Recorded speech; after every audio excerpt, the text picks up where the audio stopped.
There are a few common methods to help you calm a puppy. These techniques include creating a den experience for your pup, ignoring his crying, and training him to touch your palm with his nose during greetings. While it may seem difficult at first, your puppy will soon learn to associate these actions with positive reinforcement and a sense of security. Creating a den experience for puppies. One of the first steps in creating a den experience for puppies is to choose a location. You may want a quiet, warm spot behind the couch or underneath the bed. Or perhaps your puppy enjoys hiding out in the living room during a big event, like a fireworks display.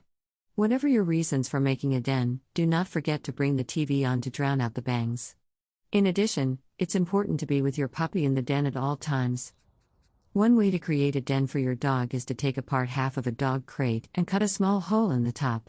You can also use a box with a door cut out of the top, but make sure the sides are low enough to keep your puppy safe. Also, keep it away from normal foot traffic or other pets. In addition to providing your puppy with a dedicated space to sleep, you can make the crate training process easier. You can use a puppy's natural instincts to help him become accustomed to a crate. Just make sure you give him plenty of time to get used to the environment before letting him out of it. Make the den a positive place for your puppy. Put in some treats and toys. You can also place fabric foraging toys in the den and hide treats there. Adding a pheromone spray to the bedding is a great way to help your puppy associate the den with positive experiences. You can also plug in a pheromone diffuser to soothe your puppy during fireworks displays. Crate training your dog is important because dogs naturally seek out dens when they are sick or injured. They may even lay down in their dens as a final resting place. Using a crate in these circumstances is not stressful for the dog and can provide many benefits. Ignoring a crying puppy. Ignoring a crying puppy can cause your puppy to be distressed and may lead to stress and pain. Rather than ignore a crying puppy, find out what's causing it and try to alleviate it. If you cannot find out what's causing the distress, try to distract your puppy. The main reason puppies cry is because they want attention, and this is an instinctive behavior.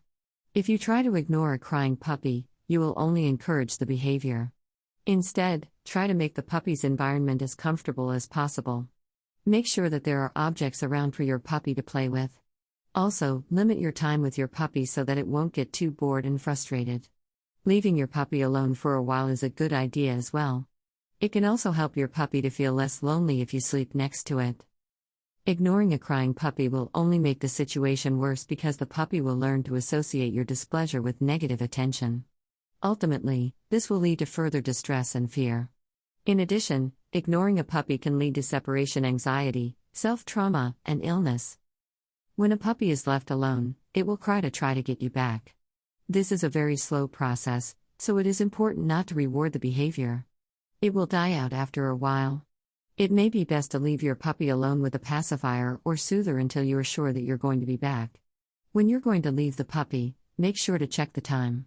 If the time is approaching, leave the puppy in a quiet area where it won't disturb anyone else. If you are concerned about leaving your puppy alone, try crate training. Crate training will help to prevent your puppy from crying for hours at a time. It will also help to prevent a chain reaction of behavior.